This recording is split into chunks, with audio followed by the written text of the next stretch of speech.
I'm Anna, I'm Jessica. and this is the Paranoia Pair. We're gonna do a cult. A cult. A cult. I love cults. I mean, I don't love them. Sounds like something a cult member would say. I am.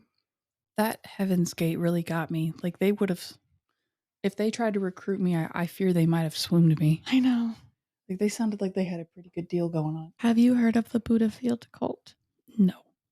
Okay. So it started in the 80s by Jamie Gomez, and he was born in Venezuela, and he was the son of a wealthy rancher. And then he came to America to fulfill his dreams of becoming a movie star, and he changed his name to Michael Rostand. He's going to change his name a lot. I feel like the Gomez name would be cooler for a actor than Michael. Yeah. I mean, guess he wanted to fit in or something. But for the sake of like continuity, I'm just going to keep calling him Gomez. He was featured in Rosemary's Baby, but he only played like a really, really small part. But he didn't even have any lines. I was going to look him up, but never mind. Yeah, he didn't even have any lines. So you can guess that didn't really work out for him very much. So he then went on to being a ballet dancer. Spoiler alert, that also didn't work out for him. I think he had ADHD. Possibly. And then he decided he was going to do porn. Oh. He was an openly gay man. So LA was like the perfect place for him to be. Because I feel like LA's very non-judgmental. Supportive. Yeah, they're a pretty open community over there. He gained a pretty nice sized crowd basically by being attractive and his way of speaking and how he composed himself, because the way he talked really captivated people and he made people feel important and cared about. And he taught kind of a mix of Buddhism and Hinduism and like New Age, which we covered that in the Heaven's Gate, what that is. Which I already forgot what it is, so please don't ask me what it is. Thank God you said that, because you said, oh, we already covered it. And I was like, I don't remember what it was. Thank God. So it was a huge hit with the Hollywood crowd, which is to be expected. Like I would expect nothing less. And this is how the cult started. And then he began holding weekly meetings in various nature settings. And it was really health focused. And he promised salvation through cleansing and meditation. They had like rituals that they would perform. Not like sacrificial rituals, thankfully, but members of the cult would join and receive their new names. They would be the names they would go by within the group and be known by God. And this actually is really common in practices like Buddhism, and I guess Catholics and I knew the LDS Church does it, but I didn't know the Catholics did. Oh, I think it's like a religious name you pick, like any name that's in the Bible, I guess. Perhaps. Is it like when we were like 13 and we tried to be seen? Yes. And we made our lame nicknames? Yeah. Actually, yeah. A lot like that. They did something called Shakti, and it supposedly transfers energy, and Jamie Gomez would transfer his energy to the other members. And the effect was supposedly something similar to like tripping on LSD with like flashing lights. What's really crazy is that he would do this and people would start like convulsing and be overcome with bliss, which I'm thinking is a term for orgasming. Oh, that just doesn't make sense to me. How you can be that spiritually moved? Yeah. It's crazy. And I guess they would also make contact with God through another exercise called the knowing. And during their weekly meetings, Gomez would ask who wanted to receive the knowing. They would raise their hands if they felt they were ready, kind of like, and it was very similar to like classrooms where you have to raise your hand to talk, which is kind of fitting because he would call himself the teacher. That's creepy. Yeah. There was a stipulation though for who got picked. he would tell them that in order to receive the knowing, they would have to give themselves fully to God, and that he would know whether or not they were ready because God talked to him. What I'm confused about is if it was a mix between Buddhism and Hinduism, isn't with Hinduism there's not one god, there's Yeah. many gods, and Mhm. Buddha's not a god. Mhm. So who is the god? I think that's where the New Age comes in because it's just like, A bunch of mumbo jumbo. yeah.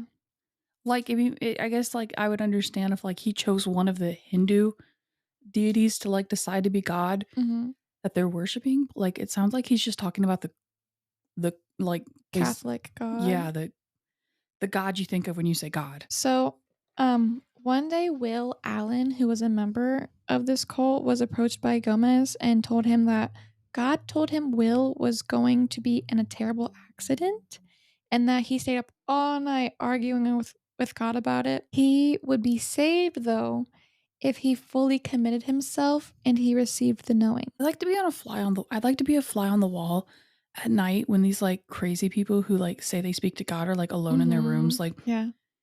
is he just chilling, like, with a juice box? And he's like, I'm gonna tell Terry that tomorrow. Dude, yes. Like, or do they really think they're speaking to someone? Mhm. So Will ends up receiving the knowing and becomes Gomez's assistant, and he follows him around. So Will is a graduate from film school. So Gomez sees how well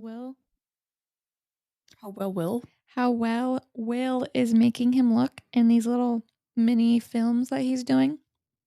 Basically, it feeds into his ego and um in a way is like, I'm a movie star and this is my movie. And so he's like, "Oh my god, this is great. I'm gonna have you film me all the time," because he wants to be a movie star. And this is how Will gets all of his footage for the documentary that he ends up making. Does Will turn against him? Oh, Yep. goody. So one of Will's sisters, who was also in the cult, um, her name is Emiliana, and she was told she wasn't ready yet for the knowing. And his other sister, who was also in the cult, said that she basically worked as a slave for 6 years for this man, and if anyone should have received the knowing, it was her. Picking up resentment vibes. I was gonna say, sounds like some sibling resentment right there. Mhm. Some of the rules they had were that they couldn't drink coffee or alcohol and they couldn't have sugar. So, like, kind of like the LDS church, but I think with that, you can have sugar because they drink sodas all the time. They also couldn't listen to the radio, they couldn't read books or watch TV, and they couldn't have pets or children, What do you just like Heaven's Gate. What do you do after I you know. take away TV, books? Mhm. You just twiddle your thumbs. Yeah, like, what do you I guess maintaining the Um, cult, but they also couldn't have sex because Gomez said every time you have an orgasm, you die a little bit, and the only good orgasm is the kind you get from meditating. never had one of those. Me neither. And it turns out everyone was having sex with each other, though. It was like the worst kept. It was like the worst, best kept secret. And they literally they would call their cult instead of Buddhafield, they called it Bootyfield. The cult members? Yeah. I kinda like that the cult members are like, "Nah, well, Hmm. still gonna do what we want." They also had therapy sessions every week. Heavy quotations on therapy. Um, they had to pay for these therapy sessions $50 a session. In And the 80s? mhm. $50 a session nowadays is more than I'd be willing to pay for therapy. And this therapy was like hypnotherapy, and they would tell Gomez everything, all of their secrets, all of their dark thoughts, and he would use these things they were telling him against them when he needed to or when he wanted something because he would record it all. There was also two classes within the cult. There were the elites, who were the people who were serving Gomez, so like cooking for him, massaging him, and cleaning his home. And then he even had a guy whose sole purpose was to make him a fruit arrangement. That would be you in a cult. Um, And then they had the common members who would go to work and their paychecks were what was funding the cult and Gomez's needs and wants. And he would also have people cut their families off because they would realize their kids were in a cult and try to save them. We really fucked up by choosing to do a podcast and not starting a cult. Like, we could have made a living. We could have. Damn it. With 4 people. Hey, we only need 2 other incomes. So one of the cult members who was quoted as being a model type, literally, that's what they said. She was a model type. She gained a stalker who was outside of the cult and claimed to have fallen in love with her and started exposing the group as a cult, which, I mean, like, that part's good, but why do you have to stalk her? He actually hired a private investigator to get all kinds of information on this girl in the cult. And then he contacted a well-known cult expert. And this was Gomez's worst nightmare because obviously he runs a cult. And he really started to focus on damage control within the cult. He would tell members that the group was an anti-cult group and that this was the same thing that had happened to all of the previous true preachers of God. So Gomez started to get paranoid. And this time, he decided he was going to find a new place to move to. And so he went with Will for 6 months to look for the perfect place. They settled on Austin, Texas. That's crazy. 6 months. Like, I probably would have forgot about the cult by then. Anyways, my next hobby, I'm raising chickens. Yeah, like, that's a long time. Like, if I was a cult member, I'd just be going to work and I'd probably like find a new hobby or something. And the group bought him a new house. He changed his name once again, but this time it was Andreas, to hide out until he was ready for the group to join him. When he was ready to start moving the group over to Austin, Texas, he did it little by little. People were breaking their leases, selling their homes, and they were also recruiting even more people to come join them. Because I guess moving across the country is expensive. It is. I've done it. Never done it. I've done it twice. Right about this time is when Waco happened, which was in 1993, and that really affected Gomez. He thought the same thing was going to happen to him. And this made him start to preach out that the outside world was dangerous, and he used this as an example. And he also said that they still needed to be afraid, and it really made it hard for him to trust others in the group. So he made sure not to get too close with them. He started to keep the group more secretive, and they were even holding classes on what to do if the FBI showed up or if they were captured. Again, similar to what the Heaven's Gate people were doing. They were told to deny everything and that people would do anything to protect Gomez. They had people stay up to keep watch in case the FBI did show up and they could alert Gomez. And then they went as far as having people go to different states or even countries to buy postcards, fill them out, and mail them to people's parents to hide where they were staying. That is way more work than I'd be willing to put out. Yeah. You're going to go to Bali, but only for like 3 hours. No gift shops. I gotta buy my trinkets. Just one keychain. He would also use this to fearmonger people to further separate themselves from the outside world. And his new project he created was a huge theater for everyone to perform ballet in. Oh. But not for the public, just the cult members. He put a member named Chris in charge of this project, and he really got into it. Chris? Like he was all about this ballet theater. But this is when Gomez started to really act out against his members because this poor member, Chris, he was so passionate about this. Like, he really wanted to get this perfect. He was building this theater and he would have to deconstruct it and rebuild this theater multiple times because Gomez would yell at him about the layout. Put yourself, Gomez. Yeah. Like, why couldn't he couldn't like make a blueprint or something? Literally. I didn't even think about that. I'd be so pissed. I wouldn't be able to follow a blueprint anyways. No, but after building something once, if you told me it's wrong, I'm done for then. Like, I'm not building something a second time. He would just flat out yell at him though, because he would go from just normally expressing support and how well he was doing to straight up yelling at him like a switch was flipped, and then immediately go back to being soft and supportive. When the theater was finished, thankfully it did get finished. Chris is just still building this goddamn theater to this day. No, thankfully it did get finished, and Gomez started to train members to be ballet dancers. They would practice for hours, 2 to 3 times a week, and people would actually miss work to attend. Now think, all of this work, training and everything, they they only performed it once.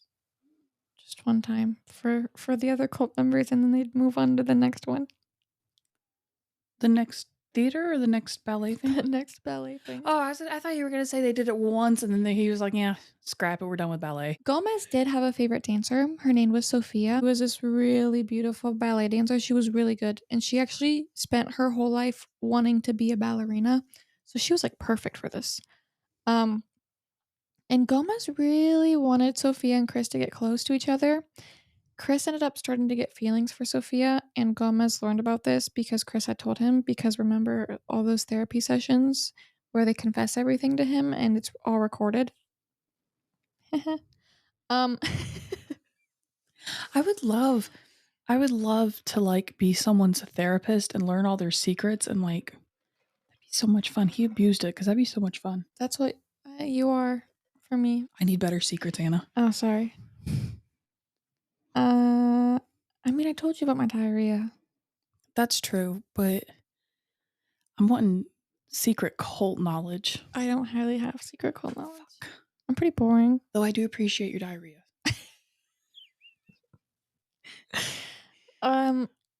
So Gomez during this time in Austin started getting plastic surgery, and many of the members of the cult start to get kind of freaked out by the way he's starting to look. Weird. They said that his face started looking off and kind of disfigured. And Gomez would actually encourage other members of the cult to get plastic surgery to fix what he's seen as their physical flaws.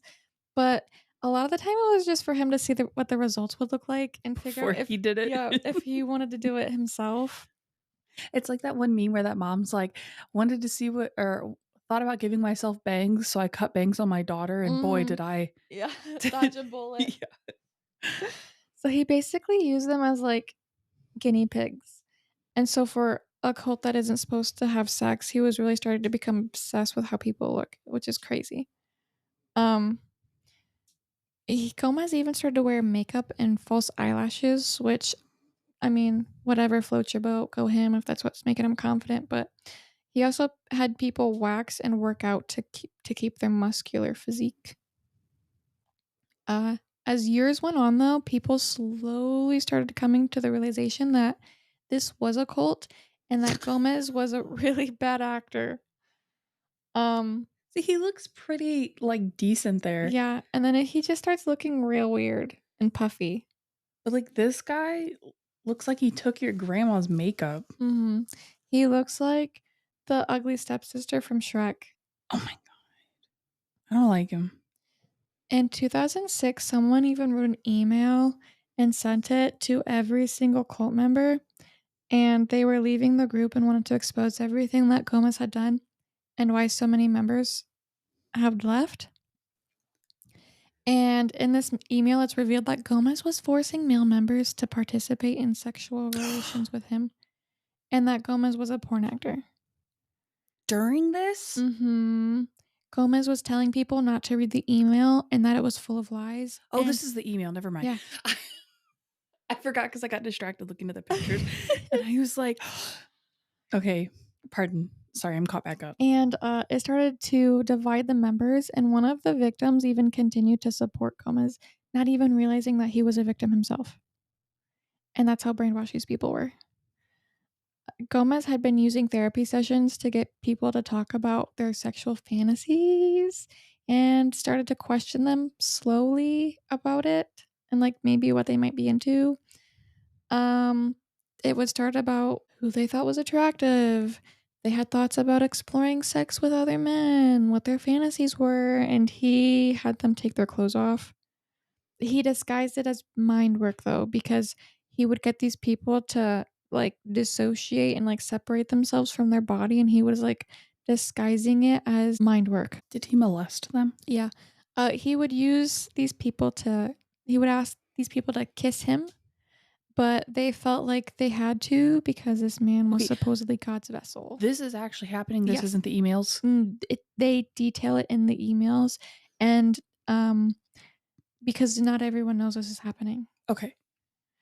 And this guy Gomez was their direct connection with God, so of course they wanted to please him and make him happy. And it built up to him having sex with these men, and a lot of them were not gay. So he's a rapist. He is a rapist. He did not let these men deny him what he wanted, and he would threaten them with excommunication if they refused him. And remember, these people were paying him during these sessions. They were literally paying to be molested. My God. Mm-hmm. So other young men in this cult started sharing their experiences with Gomez assaulting them. And Will, remember Will, his assistant? I was going to ask if Will was one of his He victims. was getting sexually assaulted too. Gomez had told him it was how his master had taught him, and that it was normal. And that okay, Will. Sorry, Gomez. That if Will didn't do this, he would die, and that he was saving his life because he was the one directly connected to God. And remember, he told Will that God told him he was supposed to die and that he was saving him. Gomez told Will that he was the only one that he was doing this with and that he couldn't tell the others, and everyone else started coming forward after this email was sent out. He also forced a woman who became pregnant with another member's baby. They were basically a couple and they were seeing each other, but they were keeping a secret. She became pregnant and Gomez forced her to get an abortion. And he made another woman lie to her friends and family that she had cancer and that Gomez had healed her. So, in an attempt to do damage control, Gomez had Will videotape a message to be played to the remaining members. But honestly, it had the opposite effect of what he was hoping for. People were leaving during the presentation. He then decided that it was time for another knowing session, grasping at anything he could to keep these people around, and he ordered the people who wrote the letter to be killed. He then moved to Hawaii and changed his name again to Reiji. That's where he still resides today, and he is operating the same cult but disguised as a yoga studio. Wait. He's not in jail? No. He's in Hawaii, and he's charging $100 for therapy sessions to make up for his smaller following. And that's all I have. Also, that guy who was making the fruit arrangements, he got really pissed off because he was making these. He was like really into these fruit arrangements. Like he was putting in so much time. Like he would like make art with them. He found out that he wasn't even eating them, and Will was just blending them up in a smoothie for him. And one day, one of his roommates came in and ate the fruit arrangement that he had made for Gomez, and he was devastated. He hated this man because he ate the fruit arrangement that was supposed to be for Gomez. I don't know why, but I just see you as fruit arrangement guy. Like, I feel like you put your heart and soul into making fruit arrangements for a cult leader. Those fruit bowls that I brought to... They were a hit. And that is it. I can't believe that he's free. I know. There is no criminal charges. Despite allegations of tax evasion and sexually predatory behavior, he has no criminal charges or consequences. It's so sad. I hope he dies soon. Literally. The other name it's going by is Aloha Yoga Kula.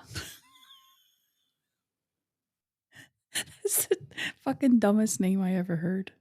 Well, I mean, it's in Hawaii, so I'm wondering if they're like appealing to like these tourists or like... That's what it's like the most stereotypical kind of... Insane. I feel so bad for all those people. Yeah, there's nothing left. Did you watch the Was it good? Yeah, it was really like... And I think the three siblings, Will and his two sisters, I think they kind of get along now. Thank God they went through some trauma. Yeah. It's gonna get And Thanksgiving. imagine being their parents and, like, having all 3 of your children be a Yeah. victim of this cult. Yeah, that's really sad. I was expecting some type of closure, and the fact that he's still, like, out there in Hawaii. You know what? That's what we're gonna do. We're gonna, start investigating cults by by joining cults. Dude, yes. Learn firsthand. Yes. And no one listens to our podcast anyway, so it's, like, a really good kept secret. Yeah, no one will Oh, know it's us. and I forgot to mention that, Will, he made a documentary, and I watched it, right? And, it was, debuted at the Sundance Film Festival, and Gomez had actually sent his followers to the screening to disrupt the film and physically threaten ex-followers featured in the film. Why does the Sundance Festival sound familiar? And, one of one of Gomez's bodyguards allegedly threatened a cast member after Sundance. Dang. I'm very disappointed. And please, everyone, look up Jamie Gomez on Google Images because he's a frightening thing to look at. It's really like he goes from like a normal looking man to being like, oh my god. He literally looks like he peeled someone's skin off and put it on him. Yes. He does not look like a human. No. He's creepy. Thanks for listening. If you enjoyed this episode, you can find us on Instagram, TikTok, YouTube, and Facebook at Paranoia Pair Pod. And we will see you next Friday. Stay spooky.